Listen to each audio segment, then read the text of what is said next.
दापोली तालुक्यातील उंबर्ले येथील रोहिदासवाडी स्टॉपजवळ ST bus आणि दुचाकीमध्ये भीषण अपघात झाला आणि या अपघातामध्ये एका तरुणाचा जागीच मृत्यू झाला, तर मोटरसायकलवर मागे बसणारा गंभीर जखमी झाला आहे।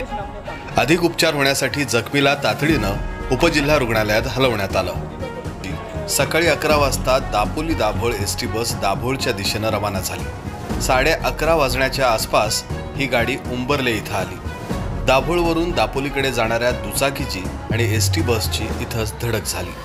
अतिशय दुःखद घटना या ठिकाणी घडली। या अपघातामध्ये दाभोळ येथील वणकर मोहल्ल्यातील 35 वर्षीय तहसीन मथुरजी याचा जागीच मृत्यू झाला, तर मागे बसलेला शमशुद्दीन दांडेकर हा गंभीर जखमी झाला।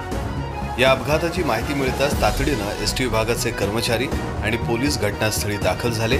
त्यांनी या घटनेचा पंचनामा केला आहे। या संदर्भात नक्की चूक कोणाची, काय नक्की या ठिकाणी झालं होतं याचा तपास आता पोलीस करत आहेत। या अपघातामध्ये जो दोषी असेल त्याच्यावर कारवाई झाली पाहिजे अशी मागणी सध्या होत आहे। परंतु प्रश्न हाच आहे की रस्त्यावरील अपघातांचे प्रमाण कधी कमी होते।